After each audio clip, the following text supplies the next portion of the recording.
Let me start this video by saying I'm here to speak about the truth of transitioning and the harm it can do. I'm just playing with you. I haven't gone all like, you know, radical. If only it was April 1st. Yeah, I'm just playing with you guys. This video is me speaking about the questions that have been asked just every single day to me since I stopped testosterone. And I just wanted to kind of address them. And so I can just send people to this video. Take my glasses off because there's a reflection in them. So in this video, I'm going to be speaking about the question that I've been getting a lot, which is, do I regret transitioning and do I regret top surgery? As many of you guys might have seen in some of my sort of recent videos, I have shown that I wear breast forms, and breast forms are basically these silicone inserts that you can put into your a sort of bra that holds them, and it makes it look like you have boobs. And so people have been basically like, why are you wearing that if you've just had top surgery? And I guess it's how people can't really fathom what's going on with my gender. So I'm just going to explain it in this one video. Oh yeah, we're gonna get to that. I want to start this off by saying I've had so many messages from people being like, I'm so glad that you've, you know, chosen to detransition and live in your natural body. And there'll be generally people like, I'm so glad that you chose to detransition and that you've realised, you know, the harms that transitioning can do on people. And they've actually linked, there's people who've linked me stories of people who've sort of been saying how people shouldn't be able to easily transition because they themselves made the decision to transition and it wasn't right for them.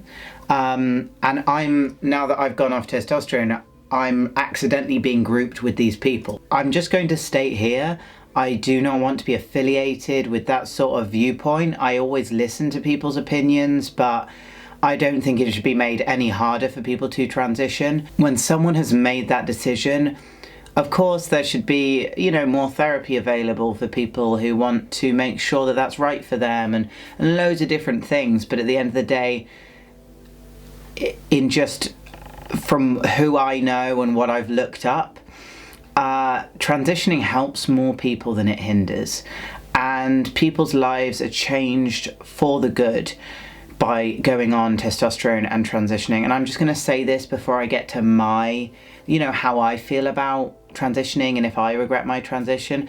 But first I will say there are so many people whose lives have been changed for the good. So many of my very close friends who, you know, owe their lives in a way to transitioning. And it's given them a way better life because they can feel more comfortable in their own body, and the dysphoria isn't as crippling, you know, as it once was. And I would just be really sad if that was made more difficult for a lot of people. It was a big decision, me going off testosterone, and I originally didn't do it because I felt my gender was any different, even though eventually I did come out as gender fluid. Before I speak about if I regret it or not, one of the things that was so important was, at the time, having a counsellor and having someone to help me talk through my feelings, whether I wanted to, you know, go off testosterone or whether I was feeling any of these things at that time. And it was so helpful for me. And so in this video, I have a sponsor, and today's sponsor is Pride Counselling. Pride Counselling is an affordable private online counselling service for the LGBT community. So they have fully licensed counsellors which are accredited and are LGBT friendly. I have one at the moment. She is great. She is so open and friendly, and she just makes me feel comfortable. So to sign up for this, use the link in the description down below and also on the screen here. Fill out the questionnaire. So if you just put a little bit about yourself or what you would like their service to help you with, and they will help match you with a certified therapist. It's much more affordable than in-person counselling, and if you can't afford the counselling, there is financial aid available that you can apply for. My cat has joined this sponsorship audio session, and she also says that you should click the link below. Lucy, I'm trying to film a sponsorship. So as my cat apparently now wants attention from me, I'm going to end this sponsorship segment. Please click the link in the description because it helps support the channel, and enjoy the rest of the video. I myself have actually just had my first video appointment with my therapist. You can go through all of the therapists that are available on their site and choose the one that is right for you. I've had a video session. I absolutely love her energy and how she helps me talk through things that I have going on and my feelings, and it's very important for me because I have a lot of feelings being gender fluid and pansexual and just in general loads of, you know, stresses and anxieties that this world brings. It was amazing to be able to talk through it all. Thank you so much for listening to this sponsored segment. It all really helps me out, and so let's get back to the video. So since people have sort of put me in this role of, oh, you're a detransitioner, and they've been like, oh, I'm glad you've decided to join the detransitioners, I just want to say that I don't class myself as a detransitioner at all. I have transitioned in a way. I know I've transitioned physically, but I've also transition, you know, transitioning isn't necessarily medical.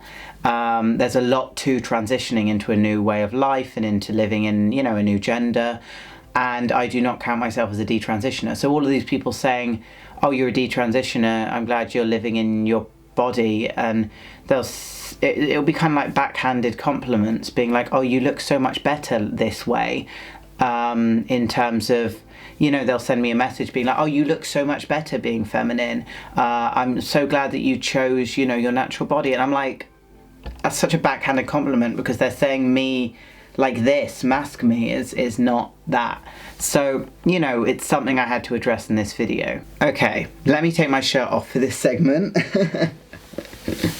Also, my hair is kind of like, it's kind of it's a lot at the moment, but I'm just sort of growing it out because why not? Currently, when I sort of like look at my chest, I definitely feel like there are things I'm dysphoric about, but it's not top surgery. Like, for example, I stopped working out a little while ago, so I definitely like to get back, tone up my chest again, tone up my arms. So this is me mask right now. I'm not feeling dysphoric at all about the fact I've had top surgery. In fact, I'd feel weird if I was, and I feel like I would feel dysphoric if I was sitting here and I had, like, you know, boobs right now. I just feel like I would not be vibing with that at all.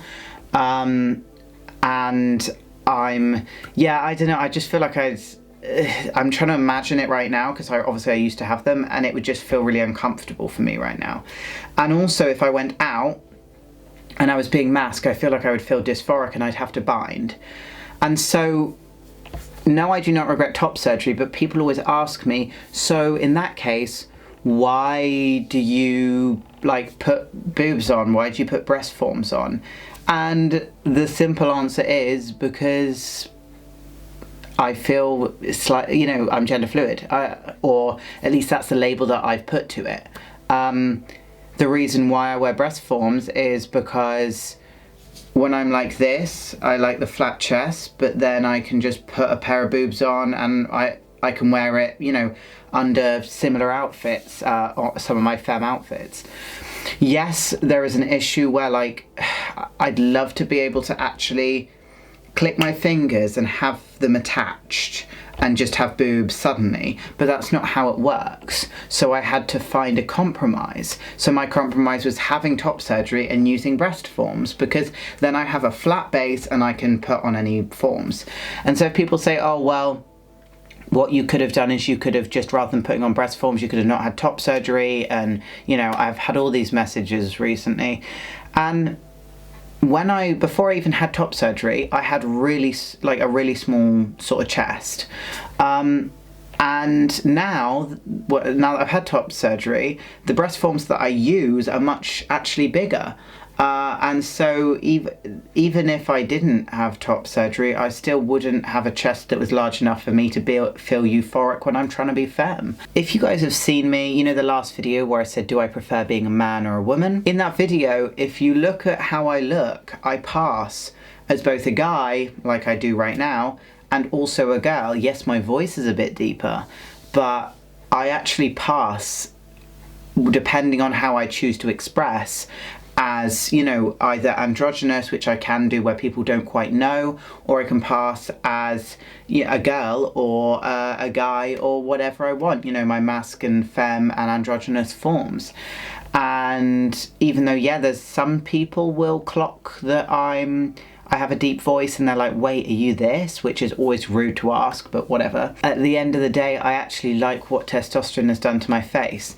Yes, I get a bit dysphoric if I've missed a bit of stubble and I haven't shaved it and I'm in makeup. I don't like having any stubble or anything, but all I have to do is shave it off and it's fine. But then when I'm being masked, I love having a bit of stubble, a bit of facial hair. And my facial hair, you can probably see right now, there's not that much, but there's some currently that's grown out. And I like that. And I like the fact that I have the choice if I want to grow it out or I want to shave it. The only thing that has made me really dysphoric is my hair is currently chaos, but the thing that's made me feel dysphoric is the male hairline. If the wind blows back, you can sort of see that I have a more masculine hairline. And so when I'm being femme and I'm not in a wig, and if I don't have a hat on or something, that's when I get really dysphoric. If I'm being androgynous, I can deal with it, but when I'm being femme, unless I'm not, like, I can't have my hair just like this because there's something about it that makes me feel really dysphoric. I don't know whether I would have said I regret being on testosterone for so long, because there was about a year ago, you know, a year before I stopped testosterone, my hair wasn't actually too male. I'm not really going to say that that's something I regret either though, because I don't really regret any of my decisions. It's just something that, the main thing that makes me feel dysphoric. And obviously my deep voice was deep way long ago, and all I'm going to do is I'm just going to learn how to like heighten it a bit. So when I speak, when I'm feminine, I often speak like this. So that's not a good example, but because it's late at night and my voice is super deep right now, but you know, I'm going to sort of just teach my voice to be higher rather than thinking about any kind of regrets, because I love how testosterone has changed my face. There's a sort of before and after photo here that I just posted on my Instagram. So it's MX Morphling over on Instagram if you want to check that out. I just posted this and I love how my face has changed. Even when I'm masculine, I kind of, even though yes, I have a bit of a bigger jaw, I kind of prefer how angular my face is now. It's given me euphoria both being masculine and being feminine. And for me, I'm just so lucky that it's worked out that way and that I can still pass as both like a guy, a girl, androgynous, whatever. When I'm just, if I decide to do makeup one day or just leave sort of the masculine contours of the face another day. It's so annoying that I've had to sort of sit here and explain it in this video and in this format, because like I shouldn't really have to explain myself, but I think people just need to get it in their heads that I am gender fluid. Or at least that's the label that I've given to the fact that I don't like to conform to gender the same way other people do. But for me, my gender, my expression are very mixed. One day I want to pass and look masculine, and one day I want to pass and look feminine, and also identify more on the feminine and masculine end of gender as well. And that's just how it is. I have a Twitch stream, which I recommend you check out, and in that Twitch stream I have a wheel of gender, and the wheel of gender, every single stream decides what gender I'm going to be. And that's only because me being gender fluid or pangender, I can kind of choose which one I feel like being, or at least existing in during that stream. And then I'll do my makeup either femininely, or it'll be androgynous look, or I'll, you know, do a masculine look and masculine contour and eye makeup, and feminine look, all that kind of stuff. And so I'm in the, you got to remember, I understand not many people are like this, and people are confused and sending me messages being like, oh wait, so you regret your transition?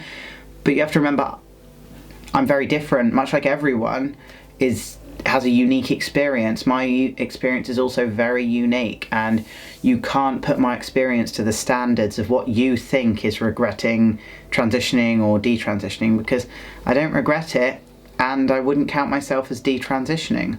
I've gone off of testosterone, but to me that does not count as detransitioning. I am just stopping hormones because I feel happy with where I'm at in my transition. Okay, I've explained myself now. Hopefully we can be done with in this video. I've ranted on for long enough. Okay, well, I should probably put my shirt back on. I'm getting cold. I'm hoping anyone who had these questions, who was thinking of sending me a message, can now just sort of watch this and see that I'm not detransitioning, and I don't condone the rhetoric of, I get so many messages being like, watch this person's story about detransitioning and how, like, I understand it's difficult if you have gone on this and realised it's not right for you. That's got to be so difficult. And I have the biggest sympathies with that, but it's not me, and I don't appreciate people putting words in my mouth and or using me to promote an ideology that I do not agree with, that they're using, you know, there's been some people who say they want to use me as an example to show people what, you know, the woes and the negatives of transitioning is like and how people might regret it, because I don't. So there we go. Thank you for watching this rant. But yeah, I'm happy, and I wish people can just understand that and understand that I'm happy at this point in what I've done in terms of physically transitioning and also mentally. So yeah, thanks for watching. Please like, comment, subscribe. Don't forget to click that affiliate link and get yourself a Pride counselling session, because we all need counselling, that's for sure. And also please like, comment and subscribe. Click that notification bell so you can see more of videos coming up, and let me know in the comments what kind of visuals I'm okay. Let me know in the comments what kind of videos you would like to see on the channel. I will, can I words? And I will see you in the next video. Bye bye. Such floof. What is my hair right now? It's so curly.